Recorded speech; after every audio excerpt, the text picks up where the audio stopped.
ಆತ್ಮೀಯ H16 news ಅರ್ಥಾತ್ ಹೇ ಸೀತಾರಾಮ್ಗೆ ಸ್ವಾಗತ. ನಾನು ನಿಮ್ಮವ MI ಅಥವಾ ಮಲ್ಲಪ್ಪ ಜ್ಯೋತಾರಾಜ್ ಮೇರೆ. ರೈತರ ಕುರಿತಾಗಿ ಮೇಲೆ ಕಾರ್ಯಕ್ರಮ ಮಾಡ್ತಾನೆ ಇರ್ತೀವಿ. ಕಾರಣ ಅಂದ್ರೆ ರೈತರಲ್ಲಿ ಒಗ್ಗಟ್ಟು ಮೂಡಲಿ ಅಂತೇಳಿ ಈ ದಿಸೆಯಲ್ಲಿ ಒಂದಿಷ್ಟು ಕಾರ್ಯಕ್ರಮ ಕೆಲವೊಬ್ಬರು ಲೈಕ್ ಆಗಿರ್ಬೋದು, ಡಿಸ್ಲೈಕ್ ಆಗಿರ್ಬೋದು, ಏನೋ ಆಗಿರ್ಬೋದು, ವಾಸ್ತವ ನಮ್ಮ ಅನಿಸಿದ ಮಾತುಗಳನ್ನು ಮಾತಾಡ್ತಾ ಇದ್ದೀವಿ. ಈ ನಡುವೆ ನಮ್ಮ ಕಲ್ಲೊಳ್ಳಿಯ ಬಾಳಪ್ಪ ಬೆಳಕೂಡವರು ಒಮ್ಮೆ ಬಂದ್ರಿ ನಮ್ಮ ತೋಟಕ್ಕೆ ಯಾವ ರೀತಿಯಾಗಿ ಒಂದು ಪ್ರಾಥಮಿಕ ಹಂತದ ನ್ಯಾಚುರಲ್ ಅಥವಾ ನೈಸರ್ಗಿಕ ಒಕ್ಕಲಿನ ಮೇಲೆ ಲಾಭ ಹೆಂಗದ, ಲಾಭ ಏನು ಮಾಡ್ಲಿಕ್ಕೆ ಸಾಧ್ಯ ಅಂತ ಹೇಳಿದ್ದಾರೆ. ಅವ್ರಿಗೂ ಹೋಗಿ ಭೇಟಿಯಾಗಿ ನೋಡೋಣ, ಯಾಕೆ ಅವ್ರ ಜೊತೆ ಚರ್ಚೆ ಮಾಡಬೇಕಾಗ್ಯದ. ಇಷ್ಟರಲ್ಲಿ ಆಗಬೇಕಾಗಿತ್ತು, ಆಗಿಲ್ಲ. ಬಟ್ ಈ ನಡುವೆ ಒಂದು ಒಳ್ಳೆಯ ಡೆವಲಪ್ಮೆಂಟ್ ಆಗ್ತಾಯಿದೆ. ನಮ್ಮ ಗುರ್ಲಾಪುರ್ ಮೂಮೆಂಟಿಗೆ, ಗುರ್ಲಾಪುರ್ ಚಳವಳಿಗೆ 3 ಕಾರ್ಯಕರ್ತರಾದಂಥ ಶಶಿಕಾಂತ್ ಪಡಸರ್ಗಿ ಗುರೂಜಿಯವರು ಜೊತೆಗೆ ನಮ್ಮ ಪೂಜಾರವರು ಚೋನಪ್ಪ ಪೂಜಾರವ್ರ ಜೋಡಿ ನಿಧಾನಕ್ಕೆ ಈ ಎಲ್ಲ ಕಡೆಗೂ ಎಲ್ಲ ರೈತರಿಗೂ ಭೇಟಿಯಾಗುವಂಥ ಕೆಲಸವನ್ನು ನಡೆಸ್ತಾ ಇದ್ದಾರೆ. ಜೊತೆಗೆ ನಮಗೆ 5,500 ಒಂದು ಟನ್ ಕಬ್ಬಿಗೆ ದುಡ್ಡು ಬರಬೇಕು, ನಾವು ದುಡ್ತಕ್ಕ ಅಂತ ಡಿಮಾಂಡ್ ಮಾಡ್ತಾ ಇದ್ದಾರೆ. ಸ್ವತಂತ್ರವಾದ ಮೀಡಿಯಾಗೆ ಬೇಕಾಗಿರುವುದು ಸ್ವತಂತ್ರ ಧ್ವನಿ. ಆ ಸ್ವತಂತ್ರ ಧ್ವನಿ ಉಳಿಸಲು ನೀವು ಮಾಡಬೇಕಾದದ್ದು ಇಷ್ಟೇ. ಅದೇನಪ್ಪಾ ಅಂತಂತಂದ್ರೆ ನಿಮ್ಮ ಕೈಲಾದಷ್ಟು ಸಹಾಯ ಈ ಚಾನಲ್ಗೆ ಮಾಡಿ ಹಾಗೂ ನಿಮ್ಮ ಧ್ವನಿಯನ್ನು ಕಾಪಾಡಿಕೊಳ್ಳಿ. ಒಳ್ಳೆ ಒಂದು ಏನಪ್ಪ ಅಂತಂದ್ರೆ ಕೇಳುವಂಥದ್ದು. ಯಾಕಂದ್ರೆ ಖರ್ಚಿನ 4,500 ಮೇಲ್ಪಟ್ಟು ಖರ್ಚು ಬರ್ತದೆ. ಇವತ್ತು ರಾಸಾಯನಿಕ ಗೊಬ್ಬರ ಮತ್ತೇನು ಇವುಗಳ ಎಲ್ಲದರಿಂದ ಅದರಲ್ಲಿಂದ 2 ಮಾತಿಲ್ಲ, ಆಳು ಹೋಳು ಹುಳೆ ಮುಂದೆ ಅದನ್ನು ಏನಪ್ಪ ಅಂತಂದ್ರೆ ಬೀಜ ಹಾಕ್ಕೊಳ್ಳೋದಾಯ್ತು, ಎಲ್ಲನೂ ಲೆಕ್ಕ ತೆಗೆದಾಗ ಸಗಣಿ ಗೊಬ್ಬರಿಗೂ ಇವತ್ತು ರೇಟ್ ಅದ ಇಲ್ಲ ಅಂತಲ್ಲ, ಅದನ್ನು ತೆಗೆದಾಗ 4,500 ಮೇಲ್ಪಟ್ಟು ಖರ್ಚು ಬರ್ತದೆ ಸಾಮಾನ್ಯ ಅಂದಾಜ. ಬಟ್ ಈ ದಿಶೆಯಲ್ಲೇ ನಮ್ಮ ಬಾಳಪ್ಪ ಬೆಳಕೂಡವ್ರು ಇನ್ನೂ ಕಡಿಮೆ ಖರ್ಚು ಆಗ್ತದೆ ಅಂತ ಮಾತಾಡ್ತಾರೆ. ನೋಡೋಣ, ಅವ್ರನ್ನೂ ಇನ್ನು ಸಮೀಪದಲ್ಲೇ ಅವ್ರ ಜೊತೆಗೆ ಒಂದಿಷ್ಟು ಮಾತುಕತೆ ಆಗುವಂಥದ್ದು ಅದಿರೋ ಒಂದು ಕಡೆಗೆ. ಈಗ ಆ ದಿಶೆಯಲ್ಲಿ ಈ 2 ಜೋಡಿ ನಮ್ಮ ಗುರೂಜಿ ಜೊತೆಗೆ ನಮ್ಮ ಪೂಜಾರವರು ಇವ್ರ ಜೊತೆಗೆ ಇನ್ನಷ್ಟು ಒಂದಿಷ್ಟು ಒಳ್ಳೊಳ್ಳೆ ಜನ ಪೊಲಿಟಿಕಲ್ ಪಾರ್ಟಿಗಳ ಬಿಟ್ಟು ನಾವು ವಿಚಾರ ಮಾಡಿದಾಗ, ಯಾಕಂದರೆ ಇವತ್ತು ಕಾಂಗ್ರೆಸ್ ಇರಲಿ, BJP ಇರಲಿ, ಯಾವುದೂ ಇರಲಿ, ಅವುಗಳು ರೈತ ಪರ ಇಲ್ಲ ಅನ್ನೋದ್ರಲ್ಲಿ 2 ಮಾತೇ ಇಲ್ಲ. ಅದಕ್ಕೆ ಅವ್ರವ್ರು ವಾದ ಮಾಡ್ಬೋದಿಲ್ಲ ಅಂತಲ್ಲ. ಯಾಕಂದ್ರೆ ಇತ್ತೀಚೆಗೆ ನಡೆದಂಥ ಕಾನಟ್ಟಿ, ಅದು ನಮ್ಮ ಸಾವಳಿಗೆ ಸಮೀಪದ ಕಾನಟ್ಟಿಯಲ್ಲಿ ನಡೆದಂಥ ಒಂದು ಫಂಕ್ಷನ್ದಲ್ಲೇ ನಮ್ಮ ಈರಣ್ಣ ಕರಾಡಿ ಅವರು ಭಾಗವಹಿಸಿದ್ರು. ಮತ್ತು ಈ ಹಿಂದೆ ನಮ್ಮ MB ಪಾಟೀಲರು ಇವರ ಜೊತೆ ಭಾಗವಹಿಸಿದ್ರು. ಇವರು ವೈಯಕ್ತಿಕ ಒಳ್ಳೆಯ ಜನರಲ್ಲ, ಇಲ್ಲಂತಲ್ಲ. ಆದರೆ ಇವರು ಹಿಂದಿದ್ದಂಥ ಪಾರ್ಟಿಗಳು ಅವ್ರ ಸಿದ್ಧಾಂತ ವಿಚಾರ ಮಾಡಿದಾಗ ಇಲ್ಲಿವರೆಗೆ ಯಾವ ಪಾರ್ಟಿನೂ ರೈತರ ಪರವಾದಂತಹ ಮಾತು ಅವ್ರು ಮಾರ್ಗಡಿಸುವಂಥ ಕೆಲಸ ಮಾಡಿಲ್ಲ ಅಂದ್ರೆ ಅಡ್ಡಿ ಇಲ್ಲ. ನೀವು ಬೆಂಬಲ ಬೆಲೆ ಘೋಷಿಸ್ಬೋದು ರೀ, ಆದರೆ ಬೆಂಬಲ ಬೆಲೆ ಸಿಗ್ತದನ್ನು ಗ್ಯಾರಂಟಿ ರೈತರಿಗಿಲ್ಲ. ಅದಕ್ಕಾಗಿ ಬೆಂಬಲ ಬೆಲೆ ಕಾನೂನು ಮಾಡಿರಿ, ಮಿನಿಮಮ್ ಪ್ರೈಸ್ ನೀವು ಕಾನೂನು ಮಾಡಿರಿ ಅಂತೇಳಿ ರೈತರು ಎದು ಬಡ್ಕೊಂಡು ಕೇಳ್ತಾ ಇದ್ದಾರೆ. ಸ್ವತಃ 1 ವರ್ಷ ಹೋರಾಟ ಮಾಡಿದರು ದೆಹಲಿಯಲ್ಲಿ ಇದ್ದುಕೊಂಡು. ಹಾಗೂ ಸಹಿತ ಮೋದಿಯವ್ರ ಸರ್ಕಾರ ಕೊನೆಗೆ ಅನಿವಾರ್ಯವಾಗಿ ಹಿಂದೆ ತಗೊಂಡದಷ್ಟೇ ರಿಜೆಕ್ಟ್ ಮಾಡಿಲ್ಲ, ತೆಗೆದುಹಾಕಿಲ್ಲ, ರದ್ದು ಮಾಡಿಲ್ಲ 3 ಕಾರ್ಯಕ್ರಮ. ಮತ್ತು ನಮ್ಮ ಸಿದ್ದರಾಮಯ್ಯನವರು ಮತ್ತು ಅಥವಾ ನಮ್ಮ ರಾಹುಲ್ ಗಾಂಧಿ ಅವರು ಅದನ್ನು ವಿರೋಧ ಮಾಡಿದ್ದಾರೆ ಸಂದರ್ಭದಲ್ಲಿ. ಅವರು ಇನ್ನೂ ಕಿತ್ತಾಕಿಲ್ಲ ನಮ್ಮಲ್ಲ, ಅದು ಚಳವಳಿ ನಡೀತಾ ಇದೆ. ಈ ಏನಪ್ಪ ಅಂದ್ರೆ ಎಲ್ಲ ರಾಜಕೀಯ ಪಕ್ಷಗಳು ಅಷ್ಟೇ, ಅವು ರೈತ ಪರ ಅಂತಲ್ಲ. ರೈತ ಬದುಕಿದ್ರೆ ಸಾಕಪ್ಪ ಅನ್ನೋದು ಅಷ್ಟೇ ಇದನ್ನ, ಅದು ಬದುಕೋದು ಕಷ್ಟ ಅದ. ಆತ್ಮಹತ್ಯೆಗಳು ಯಾಕೆ ಆಗ್ತಾ ಇದ್ದಾವೆ ರೈತರು ಅನ್ನೋದಕ್ಕೆ ಇವತ್ತು ಸಹಿತ ಉತ್ತರ ಸಿಗ್ತಾ ಇಲ್ಲ. ಅದಕ್ಕೆ ಉತ್ತರ ಒಂದೇ ಹೇಳ್ತಿಲ್ಲ ನಿಮಗೆ. 4,500 5,000 ತನಕ ಖರ್ಚು ಬರ್ತದೆ ರೈತರಿಗೆ ಕಬ್ಬಿಂದು. ಅದು ಮಾರಾಟ ಆಗ್ತದೆ 3,300 ಅಷ್ಟೇ ಕೈಗೆ ಹತ್ತದ. ಅದು ಎಷ್ಟು ಡಿಫ್ರೆನ್ಸ್ ಆಯಿತು, 1,500 ತನಕ ಲಾಸ್ ಆಗ್ತದೆ ಪ್ರತಿ ಟನ್ನಿಗೆ ಅಂತ ಒಂದು ಸಾಮಾನ್ಯವಾಗಿ ಅನಿಸಿಕೆ ಎಲ್ಲ ರೈತರದ್ದು. ಮತ್ತು ಸತ್ಯಕ್ಕೆ ಸಮೀಪನೂ ಅದಾವು, ಇಲ್ಲಂತಲ್ಲ. ನೋಡೋಣ, ಅದರ ಮುಂದೆ ಅಂದರೆ ಮತ್ತೆ ಚರ್ಚೆ ಮಾಡ್ತಾ ಇರೋಲ್ಲ. ಅದರ ಬಟ್ ಈ ದಿಶೆಯಲ್ಲೇ ನಮ್ಮ 2 ಜೋಡಿ ಇಡೀ ರಾಜ್ಯ ತುಂಬ ಸುತ್ತಾಗ್ತಾ ಇದೆ, ರೈತರಿಗೆ ಭೇಟಿ ಆಗ್ತಾ ಇದೆ, ಮತ್ತು ರೈತರ ಜಾಗೃತಿ ಮೂಡಿಸ್ಲಿಕ್ಕೆ ಎತ್ತಿದ್ದಾರೆ. ಒಂದು ಕೆಲಸ ಭಾಳ ಒಳ್ಳೆಯ ಕೆಲಸ ಮಾಡ್ತಾ ಇದ್ದಾರೆ. ರೈತರ ಜಾಗೃತಿ ಮಾಡೋ ಜೊತೆಗೆ ಒಗ್ಗಟ್ಟು ತರುವಂಥ ಪ್ರಯತ್ನ ಮಾಡ್ತಾ ಇದ್ದಾರೆ. ಯಾಕಂದ್ರೆ ಒಗ್ಗಟ್ಟು ಬರಬೇಕಾಗಿತ್ತಂದ್ರೆ ಬಸವಣ್ಣವರು ದೊಡ್ಡ ಕ್ರಾಂತಿ ಮಾಡಿದರು 12ನೇ ಶತಮಾನದ. ಕಾರಣ ಅಂದ್ರೆ ನನಗಿಂತ ಕಿರಿಯರಿಲ್ಲ ಅನ್ನುವಂಥ ಮಾತಿನ ಮೂಲಕ ತಾನು ಸಣ್ಣವರಾದರೂ ಇಡೀ ಸಮುದಾಯ ಒಂದು ಮಾಡಿದ್ರು ಅನ್ನೋದ್ರಿ. ಸಹಜ ದೊಡ್ಡವರು ಹಾಗೆ ಆಗ್ತಾರೆ. ಆ ಒಂದು ಮನೋವೃತ್ತಿ ಇವತ್ತು ನಾವು ಅಂಥ ಮನೋಸ್ಥಿತಿಯನ್ನು ನಾವು ಇವತ್ತು ಏನಪ್ಪ ಅಂತಂದ್ರೆ ನಮ್ಮ ಶಶಿಕಾಂತ್ ಗುರೂಜಿ ಅವರಲ್ಲೇ ಜೊತೆಗೆ ನಮ್ಮ ಪೂಜಾರವ್ರಲ್ಲಿ ಕಾಣ್ತಾ ಇದ್ದೀವಿ. ಅವರು ಸಹಿತ ರೈತ ದೇವರು ಅನ್ನುವಂಥ ಮಾತಾಡೋದ್ರ ಜೊತೆಗೆ ರೈತ ಸಮೀಪ ಹೋಗ್ತಾ ಇದ್ದಾರೆ. ಅಭಿಮಾನಿ ದೇವರು ರಾಜ್ಕುಮಾರ್ ಹೇಳ್ತಿದ್ರು, ಇವತ್ತು ರೈತರ ದೇವರು ಅಂದರೆ ರೈತರ ಮನಸ್ಸನ್ನು ಗೆಲ್ಲುವಂಥ. ಯಾಕೆ ಅವರೇ ಇದ್ದಾರೆ 70 to 80% 75% to 80% ರೈತರೇ ಇದ್ದಾರೆ. ಆ ರೈತರೆಲ್ಲ ಒಂದಾದ್ರಪ್ಪ ಅಂದ್ರೆ ತಮ್ಮ ಸರ್ಕಾರವನ್ನು ತಾವು ರಚನೆ ಮಾಡಿ ತಾವು ಬೇಕಾದ ಕಾನೂನು ಮಾಡ್ಕೊಳ್ಳಿಕ್ಕೆ ಸಾಧ್ಯದ. ಯಾಕಂದ್ರೆ ನಾವು ಇವತ್ತೇನೋ ಹೇಳ್ಬೋದು, ಇಲ್ಲಪ್ಪ ಪ್ರತಿಯೊಂದು ಹಳ್ಳಿಗೇನೋ ಅಲ್ಲಿ ರೈತರು ಕುಡ್ಕೊಂಡು ಏನಪ್ಪ ಅಂತಂದ್ರೆ ಒಂದು ಗುಣವನ್ನು ಮಾಡ್ಕೊಳ್ಳಿ, ತಾವು ಸ್ವತಃ ಗುದ್ದಾಡೆ ಮಾಡಿ ಅದು ಬ್ಯಾಂಕಿಗೆ ಟ್ರೈ ಮಾಡ್ಕೊಳ್ಳಿ. ಯಾಕಂದ್ರೆ ಒಬ್ಬ ಅದಾಳಿ ಅಂತ ಒಬ್ಬ ವ್ಯಕ್ತಿಗೆ ಬ್ಯಾಂಕ್ಗಳು ಸಾಲ ಕೊಟ್ಟ ಈ ಒಂದು ಗೋಡೌನ್ ಕಟ್ಕೊಳ್ಳಿಕ್ಕೆ ಅನುಕೂಲ ಮಾಡಿದಾಗ ಪ್ರತಿ ಹಳ್ಳಿಯ ರೈತರಿಗೆ ಒಂದು ಹಳ್ಳಿಗೆ ಒಂದು ಗೋಡೌನ್ ಕಟ್ಕೊಡ್ಲಿಕ್ಕೆ ಯಾಕೆ ತಯಾರಾಗೋದಿಲ್ಲ ಬ್ಯಾಂಕ್ಗಳು, ಸರ್ಕಾರಗಳು ಯಾಕೆ ಆಗೋದಿಲ್ಲ ಅನ್ನೋದು ಇವತ್ತು ನಾವು ಪ್ರಶ್ನೆ ಮಾಡಬೇಕಾಗಿದೆ.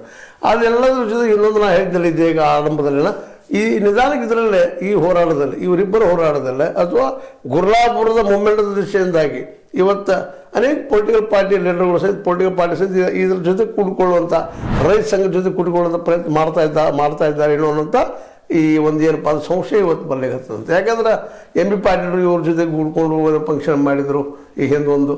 ಇವತ್ತು ನಮ್ಮ ಏನಪ್ಪ ಅಂತಂದ್ರೆ ಈ ಈರಣ್ಣ ಕಡಾಡಿ ವೈಯಕ್ತಿಕವಾಗಿ ಒಳ್ಳೆಯ ಮನಸ್ಸಿದಂಥ ವ್ಯಕ್ತಿ, ರೈತ ಪರ ಇದ್ದಂಥವ್ರು, ಸ್ವತಃ ರೈತರ ಆಗಿ ಬದುಕನ್ನು ಕಳೆದಂಥವ್ರು. ಅವ್ರಿಗೆ ಇನ್ನೂ ಗೊತ್ತದ ಎಷ್ಟು ಖರ್ಚು ಏನಿಲ್ಲ ಅಂತೇಳಿ.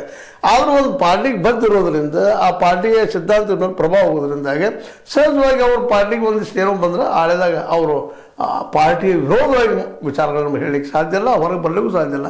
ಅದೇ ರೀತಿಯಾಗಿ ಎಂ ಪಿ ಪಾಟೀಲರು ಕೂಡ ಅಂದರೆ ನಾವು ಹೇಳೋದು ಇಷ್ಟ, ಈ ಪೊಲಿಟಿಕಲ್ ಪಾರ್ಟಿ ಜನರು ಬರಲಿ ಹೋಗಲಿ, ಬಟ್ ಇವರನ್ನ ಇಂಟೆನ್ಷನ್ ಇಟ್ಕೊಂಡು ಇವ್ರನ್ನ ದೃಷ್ಟಿ ಇಟ್ಕೊಂಡು ಇವ್ರು ಬರಲಪ್ಪ ನಮ್ಮಲ್ಲಿ ಅಂತ ದೃಷ್ಟಿಕೊಂಡು ಹೊರಟ್ರೆ ಇಂದೆಲ್ಲ ನಾಳೆ ಈ ಪೊಲಿಟಿಕಲ್ ಪಾರ್ಟಿ ಒಳಗೆ ಹೋಗ್ಕೊಂಡು ಈಗ ಆಯ್ತಲ್ಲ ನಿಮಗೆ ಗೊತ್ತದ ಈ ದೆಹಲಿಯಲ್ಲಿ ನಡೆದಂತಹ ಒಂದು ಅಣ್ಣಾ ಹಜಾರೆ ಮೂಮೆಂಟ್ ಎಂಥ ದೊಡ್ಡ ಮೂಮೆಂಟ್ ಆಗಿತ್ತಂದ್ರೆ ಭ್ರಷ್ಟಾಚಾರದ ವಿರೋಧವಾಗಿ ಅದು ಕೊನೆಗೆ ಯಾರಿಗೆ ಬಲಿ ಆಯ್ತಪ್ಪ ಅಂದರೆ RSS ಜನ ಸೇರಿಕೊಂಡು ಅದನ್ನು ಮೋದಿಯವರ ಒಬ್ಬ ಈ ದೇಶದ ಪ್ರಧಾನಿ ಆಗೋಕ್ಕೆ ಹಾದಿಯಾಗಿಬಿಡ್ತು ಅನ್ನೋದನ್ನು ನಾವು ಇತಿಹಾಸ ಪುಟಗಳಿಂದ ಅಲ್ಲಗಳಿಲಿಕ್ಕೆ ಸಾಧ್ಯವೇ ಇಲ್ಲ.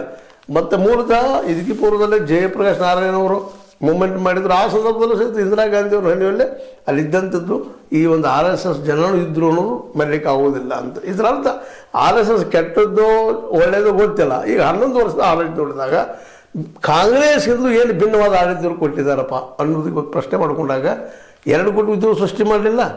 ಮನರೇಗಾಗೆ ಪ್ರತಿ ಬಡವರಿಗೆ 15 ಲಕ್ಷ ರೂಪಾಯಿ ಕೊಡ್ತಾನೆ ಅಂತ ಹೇಳಿದರು ಅವರು ಅಭ್ಯುದಯಕ್ಕೆ, ಅದು ಆಗಲಿಲ್ಲ. ಮತ್ತು ಕಪ್ಪು ಹಣ ಹೊರಗಿನ ತೊಗೊಂಬರ್ತೀವಿ ಅಂತ ಹೇಳಿದ್ರು, ಇವತ್ತಿಗೂ ಇಲ್ಲ. ಅಂದರೆ ಇದ್ರ ಅರ್ಥ ಏನಪ್ಪ ಅಂತಂದರೆ ಫೇಲ್ಯೂರ್ ಅಟರ್ಲಿ ಅವರು ಇನ್ನೊಂದು ಕಾಂಗ್ರೆಸ್ ಇನ್ನೊಂದು ರೂಪಣ BJP ಅಂತ ನಾವು ಸ್ಪಷ್ಟವಾಗಿ ಯಾವುದೇ ಬಿಡಲು ಹೇಳಬೇಕಾಗಿದೆ.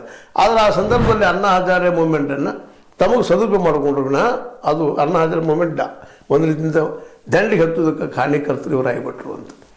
ಅದನ್ನು ಹೇಳೋ ಉದ್ದೇಶ ನಾಳೆ ಇದು ಸಹಿತ ದೊಡ್ಡ ಒಳ್ಳೆಯ ಮೂಮೆಂಟ್ ಅದ. ಪ್ರೊಫೆಸರ್ ನಂಜುಂಡಸ್ವಾಮಿಗಳು ಬಿಟ್ಟು ಹೋದಂಥ ಬಾಬಾಗೌಡರು ಬಿಟ್ಟು ಹೋದಂಥ ಬಾಬಾಗೌಡರನ್ನ ಹೇಳಿದ್ದ ಮಾತುಗಳು ಇವ ಸ್ವತಃ ನಾನು ಅವರು ಅನೇಕ ಚರ್ಚೆ ಮಾಡಿದಾಗ ಹೇಳಿದಂಥದ್ದು ಬಾಬಾಗೌಡರ BJP ಹೋಗ್ಕೊಳ್ಳೋದ್ರಿ, ನೀವು ಇಲ್ಲೇ ಉಳಿರಿ ರೈತ ಸಂಘದಲ್ಲೇ ಪಾದಯಾತ್ರೆ ಮಾಡಿರಿ, ಪಾದಯಾತ್ರೆ ಮೂಲಕ ನೀವು ಜನಕ್ಕೆ ಮುಟ್ಟುವಂಥ ಕೆಲಸ ಮಾಡಿರಿ ಅಂತ. ಪಾಪ ಯಾಕೋ ಏನೋ ಅವ್ರ ದೈಹಿಕವಾಗಿ ಸಹಜ ಆಗಲಿಲ್ಲೋ ಅಥವಾ ಅವ್ರ ಮನಸ್ಸು ಮಾಡಲಿಲ್ಲ ಅವ್ರಿಗೆ ಬಿಟ್ಟಂಥ ವಿಷಯ ಅವ್ರಿಗೆ ಗೊತ್ತಿಲ್ಲ. ಅವ್ರ ಬಗ್ಗೆ ನಾವು ಮಾತಾಡೋದು ತಪ್ಪಾಗ್ತದೆ. ಬಟ್ ಹೇಳಿದ್ದಿಂದ ಸುಳ್ಳಲ್ಲ. ಇವತ್ತು ನಾವು ಹೇಳ್ತಾ ಇರೋದು ಇವರಿಬ್ಬರು ಜೋಡಿಗಳಿಗೆ ನಿಮ್ಗೆ ಅದು ಅನಿವಾರ್ಯ ಆದರೆ ನೀವು ಕಾರ್ ಗಾಡಿ ಯೂಸ್ ಮಾಡಿರಿ ಬೇಕಾಗ್ತದೆ ಏನಂತ ನಾಡು ತಗೊಳ್ಳೋದಲ್ಲ. ಆದರೆ ಪಾದಯಾತ್ರೆ ಮಾಡೋದಂತೆ ಇವತ್ತು ರಾಹುಲ್ ಗಾಂಧಿ ನಮಗೆ ಒಂದು ಆದರ್ಶ ಮಾಡಿ ತೋರಿಸಿದ್ದಾರೆ. ಗಾಂಧಿ ನಂತರ ರಾಹುಲ್ ಗಾಂಧಿ ಅವರು ಹಿಂದೆ ಪೊಲಿಟಿಕಲ್ ಪಾರ್ಟಿ ಇತ್ತು, ದುಡ್ಡು ಸಾಕಷ್ಟು ಇತ್ತು, ಅವ್ರು ಮಾಡಿರೋದಾಗ ಏನೋ ಹೇಳ್ಬೋದು ಇವತ್ತು. ಬಟ್ ಇವತ್ತು ನಿಮ್ಮ ಹಿಂದೂ ಜನ ಕೊಡ್ತಾ ಇದ್ದಾರೆ. ನೀವಿಬ್ಬರು ಹೊರಡ್ರಪ್ಪ, ನಿಮ್ಮ ಜೊತೆ ಸಾವಿರಾರು ನೂರಾರು ಜನ ಕೊಡ್ತಾರೆ. ಕೊಡ್ಕೊಂಡು ಪ್ರತಿಯೊಂದು ಹಳ್ಳಿಗೆ ಹೋಗಿ ಜಾಗೃತಿ ಹೊರಡ್ರಪ್ಪ ಅಂದ್ರೆ ನಿಮ್ಮ ರೈತ ಸಂಘನ ಇವತ್ತು ದೊಡ್ಡ ಪೊಲಿಟಿಕಲ್ ಪಾರ್ಟಿ ಆಗ್ತದೆ. ಮತ್ತು ಬೇಕು ರಾಜಕೀಯ ತಪ್ಪಂತಲ್ಲ, ರಾಜಕೀಯ ಬೇಕು. ಪ್ಲೇಟೋ ಸಹಿತ ಹೇಳ್ದಲ್ಲ, ಬಾಲಬ್ರಹ್ಮಚಾರಿ ಇದ್ದೀರಪ್ಪ ನೀವು ಶಶಿಕಾಂತ್ ಅವರ, ಮತ್ತು ನೀವು ಪ್ರಾಮಾಣಿಕರಿರ್ತೀರಿ, ನೀವು ಇದಂಥವ್ರು. ನಮ್ಮ ಪ್ಲೇಟೋ ಹೇಳಿದಾಗ ಜೊತೆಗೆ ನಮ್ಮ ಇವರು ಕೂಡಿದ್ದಾರೆ, ಪೂಜಾರವರು ಕೂಡಿದ್ದಾರೆ. ನೀವು ಕುಡ್ಕೊಂಡು ಇನ್ನೂ ಜನರ ಸಮುದಾಯ ಎಚ್ಚರಿಕೆ ಮಾಡ್ಕೊಳ್ತಾರೆ. ಪ್ರತಿ ಬೆಳೆಗೂ ಅವ್ರು ಬೆಳೆದ ಬೆಳೆಗೆ ಲಾಭ ಬರಬೇಕಾಗಿತ್ತು ಅಂದ್ರೆ ಗೋಡೌನ್ ಬೇಕು, ಮತ್ತೇನು ಬೇಕು ಜಾಗೃತಿ ಮೂಡಿಸ್ತಾ ಸರ್ಕಾರಕ್ಕೂ ಸಹಿತ ಎಚ್ಚರಿಸ್ತಾ ಹೊರಟ್ರಪ್ಪ ಅಂದ್ರೆ ಇವತ್ತು ಒಂದು ಅಲ್ಲಿ ಬರುತ್ತಿರೋದು ಪೊಲಿಟಿಕಲ್ ಪಾರ್ಟಿಯ ಲೀಡರ್ಗಳು ಮುಂದೆ ಅವರು ಇನ್ನೂ ಹೆಚ್ಚಿಗೆ ಬರ್ಬೋದು. ಆದರೆ ಅವರು ಪೊಲಿಟಿಕಲ್ ಪಾರ್ಟಿಗೆ ಬಂದಿರೋದ್ರಿಂದ ಸಹಜವಾಗಿ ರೈತರ ಸಲುವಾಗಿಲ್ಲ ನೀವೇನು ಹೊರಟಿದ್ದೀರಿ ಇವು ಕೆಲಸಗಳು ಆಗದೆ ಹೋಗ್ಬೋದು. ಅದಕ್ಕಾಗಿ ಪೊಲಿಟಿಕಲ್ ಪಾರ್ಟಿ ಅನ್ನೋದು ಸಪ್ರೇಟ್ ನೀವು ರೈತ ಸಂಘದವ್ರು ಮಾಡಿಕೊಂಡು ನೀವು ನಿಮ್ಮಲ್ಲಿ ಒಳ್ಳೆಯವರನ್ನ ಒಂದು ಹಂತಕ್ಕೆ ತಂದ್ರೆ 2024 ನೀವೇ ಆಗಿಬಿಟ್ಟಿರಪ್ಪ ಅಂದ್ರೆ ನೀವು ಬೇಕಾದ ಒಂದು ವ್ಯವಸ್ಥೆ ನೀವು ಮಾಡ್ಕೊಳ್ಳೋಕೆ ಸಾಧ್ಯ ಆಗ್ತದೆ. ಈ ವ್ಯವಸ್ಥೆ ಕೆಟ್ಟೋಗ್ಬಿಟ್ಟದ ಇವತ್ತಿನ ವ್ಯವಸ್ಥೆ ಒಳಗೆ ರೈತಗೆ ಡೆಫಿನೆಟ್ಲಿ ಹೇಳ್ಬೋದು. ಇವತ್ತು ಈ ಮಾರ್ಕೆಟ್ ಇಟ್ಕೊಳ್ಳಿಕ್ಕೆ ಸಾಧ್ಯ ಇಲ್ಲ, ಬೆಂಬಲ ಬೆಲೆ ಕಾನೂನು ಆಗಲಿಕ್ಕೆ ಸಾಧ್ಯ ಇಲ್ಲ ಅನ್ನೋದು ಸ್ಪಷ್ಟ ಆಗ್ಯದ. ಈ ಎಲ್ಲ ನೆಲೆಯಲ್ಲೇ ಇವತ್ತು ಈ ಒಂದು ಮೂಮೆಂಟ್ ನೋಡ್ತಾ ಇದ್ದೀವಿ. ಒಂದು ಈಗಾಗಲೇ DCC ಬ್ಯಾಂಕ್ನಿಂದ 1 ಎಕರೆಗೆ 1 ಲಕ್ಷ ಸಾಲ ಕೊಡಿಸುವಂಥ ಮಾತಾಡಿದ್ದಾರೆ ನಮ್ಮ ಚೂರಪ್ಪನವರು ಹೇಳೋದ್ರಲ್ಲಿ ಅರ್ಥ ಅದ. ಆದರೆ ಎಷ್ಟು ಮಟ್ಟಿಗೆ DCC ಬ್ಯಾಂಕ್ ಇದನ್ನು ಒಪ್ಕೊಳ್ತದ ಏನೂ ಗೊತ್ತಿಲ್ಲ. ಯಾಕಂದ್ರೆ ಈಗ ಎಕರೆಗೆ 40,000 ಕೊಡಬೇಕಂತದ. ಎಷ್ಟೋ ರೈತರು 20,000 15,000 30,000 ಕೊಟ್ಟು ಕೈ ತೊಳ್ಕೊಳ್ಳೋಂಥದ್ದು ನೋಡ್ತಾ ಇದ್ದೀವಿ. ಇನ್ನು 1 ಲಕ್ಷ ಕೊಡ್ತಾರ DCC ಬ್ಯಾಂಕ್ನವರ ಅನ್ನೋದು ಒಂದು ಪ್ರಶ್ನೆ ಇಡೋದು. ಆದರೂ ಹೋರಾಟ ಮಾಡ್ತಾಯಿದ್ರು, ಜನ ಜಾಗೃತಿ ಮಾಡ್ತಾಯಿದ್ರು, ಒಳ್ಳೆಯದು. ಅದ್ರ ಜೊತೆಗೆ ಈ ಪೊಲಿಟಿಕಲ್ ಪಾರ್ಟಿಗಳ ಬಗ್ಗೆ ಎಚ್ಚರ ಇರಬೇಕಾಗಿದೆ. ಯಾಕಂದ್ರೆ ಈಗ ಅಣ್ಣಾ ಹಜಾರೆ ಅವರಿಂದ JP ಅವರಿಂದ ನಾವು ಕಲ್ತಿದ್ದೇನಪ್ಪ ಅಂದ್ರೆ ಕಾಂಗ್ರೆಸ್ಸಿಂದ ಭಿನ್ನವಾದಂಥ ಆಡಳಿತದ ನಾವು ತರಲಿಕ್ಕೆ ಆಗಿಲ್ಲ. ಇವತ್ತು BJP ಬರಲಿ, ಸರ್ಕಾರ ಜನತಾ ಪಕ್ಷ ಬರಲಿ, ಯಾವುದೋ ಬರಲಿ, ಜನತಾ ಪಕ್ಷ ಮತ್ತು JP ಅವ್ರ ಮುಮ್ಮೆಂಟದಿಂದ ನಂತರದ ಏನಾಯ್ತು ಮುಖಾನ ಮುಂದೆ ಅಣ್ಣಾ ಹಜಾರೆ ಅವ್ರ ಮುಮ್ಮೆಂಟದಾಗ ಇವತ್ತು ನಮ್ಮ ಮೋದಿಯವರು ಬಂದರು. ಮೋದಿಯವ್ರಿಗೆ 11 ವರ್ಷ ಏನು ಮಾಡಿದ್ರು ಅದು ಕಣ್ಣು ಬಂದದ. ಅಂದ್ರೆ ಇಲ್ಲಿ ರೈತರನ್ನು ತಮ್ಮ ಕೈ ಅಧಿಕಾರ ತೊಗೊಳ್ಬೇಕು ಅಂಥ ವ್ಯವಸ್ಥೆ ನೀವು ಮಾಡ್ಲಿಕ್ಕೆ ಸಾಧ್ಯನ? ಪ್ರೊಫೆಸರ್ ನಂಜುಂಡಸ್ವಾಮಿ ಮತ್ತು ಬಾಬಾ ಗೌಡರು ಇನ್ನುಳಿದ್ರು ಮಾಡಿದಂಥ ಮೂಮೆಂಟನ್ನು ಉತ್ತರದಲ್ಲಿ ಸಾಕಷ್ಟು ಜನ ಮೂವ್ಮೆಂಟ್ ಮಾಡ್ತಾ ಇದ್ದಾರೆ. ಅದು ಮುಂದುವರಿಸ್ಕೊಂಡ ಪಾದಯಾತ್ರೆ ಮೂಲಕ ಮತ್ತೆ ಪ್ರತಿ ರೈತಗೂ ಮುಟ್ಕೊಂಡ ಪ್ರತಿ ಹಳ್ಳಿಗೂ ಒಂದು ಗೋಡಾವನು ಒಂದು ಶಾಲೆ ನೀವು ಮಾಡೋದು ಯಶಸ್ವಿ ಆದ್ರೆ ಬರೀ ಶಾಲೆ ಮಾಡಿ ಕಟ್ಟೋದಲ್ಲ, ಕ್ವಾಲಿಟಿ ಎಜುಕೇಷನ್ ಕೊಡುವಂಥದ್ದು ಆಗಪ್ಪ ಅಂದ್ರೆ ಪ್ರತಿ ಫ್ರೀ ಎಜುಕೇಷನ್ ಸಿಗ್ತದ್ರೆ ಮತ್ತು ಬದಲಾವಣೆ ಆಗದಿರ್ತೈತೆ ಹೇಳ್ರಿ. ನಮ್ಮ ಶಶಿಕಾಂತ್ ಗುರೂಜಿ ಜೊತೆಗೆ ನಮ್ಮ ಪೂಜಾರಿ ಅವರ ನಮ್ಗೆ ಯಾಕೆ ನಿಮ್ಮ ಮೇಲೆ ಯಾಕೆ ಕಳ್ಸ್ಕೊಟ್ಟು ಹೇಳ್ತಾ ಇದ್ದೀವಿ ಅಂದ್ರೆ ನೀವು ಗುರ್ಲಾಪುರ ಮೂವ್ಮೆಂಟಿಗೆ ಕಾರಣೀಕರ್ತರು ಅನ್ನೋದ್ರಲ್ಲಿ ಎರಡು ಮಾತೇ ಇಲ್ಲ. ಆದ್ರೆ ಅದರ ರಿಸಲ್ಟ್ ಯಾರಿಗೂ ಲಾಭ ಆಗೋದು ಬೇಕಾಗಿಲ್ಲ. ಆ ಲಾಭ ನಮ್ಮ ರೈತರಿಗಾಗಲಿ ಆ ದಿಶೆಯಲ್ಲಿ ನೀವು ಪಾದಯಾತ್ರೆ ಮಾಡಿದ್ರೆ ಯೋಗ್ಯ ಅಲ್ಲ, ನೀವು ಒಮ್ಮೆ ವಿಚಾರ ಮಾಡಿರಿ ಅಂತ ಹೇಳ್ತಾ, ಇದು ನಿಮ್ಗೆ ಲೈಕ್ ಆಗ್ಬೋದು, ಲೈಕ್ ಆಗೋದು ಇರ್ಬೋದು. ಲೈಕ್ ಮಾಡಿ ಶೇರ್ ಮಾಡಿ ಕಮೆಂಟ್ ಮಾಡಿ ಜೊತೆ ಸಬ್ಸ್ಕ್ರೈಬ್ ನಿಲ್ಲಿಸ್ಬಿಡ್ರಿ. S60 ನ್ಯೂಸ್ ಅರ್ಥ ಸತ್ಯದ ಕೈಗಳಲ್ಲಿ ವಂದನೆಗಳು.